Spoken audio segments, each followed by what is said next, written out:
Încă unul. 13.000 de abonați! În caz că vă întrebați de ce nu este bine să folosiți un tricou albastru când filmați cu green screen. Da. Și lăsând asta deoparte, m-am gândit să vă pun un nume. Voi veți fi genii.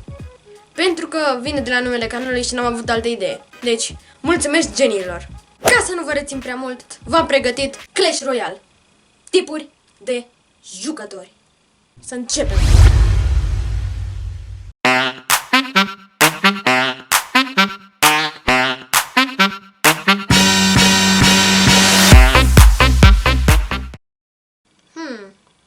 Hai să încep o luptă. Poate ajung la o arenă mai mare. Hai!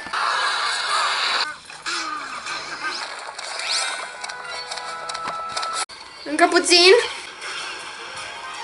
Yes! Oare cât e ceasul?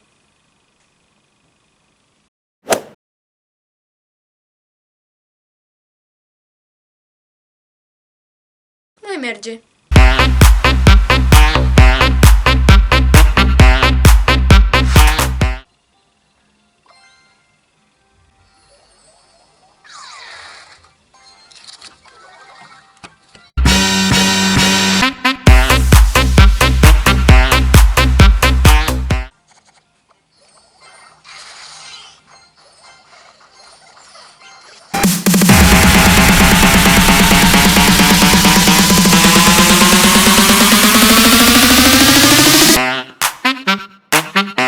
Oare ce legendar o să-mi pice?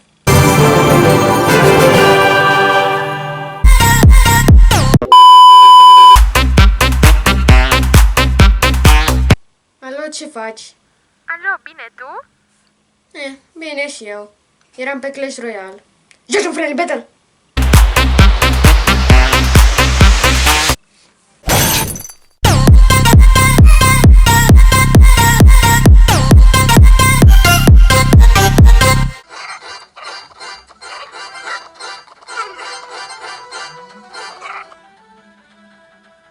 Cam atât a fost cu acest videoclip. Dacă v-a plăcut, nu uitați să dați like, să vă abonați în caz că n-ați făcut-o, să dați share ca să afle și prietenii voștri și să scrieți în comentarii părerea voastră dacă ar fi bine să mai fac videoclipuri legate de Clash Royale și dacă v-a plăcut acesta sau ceva de genul. Aveți în descriere toate linkurile de unde mă puteți contacta. Ne vedem data viitoare.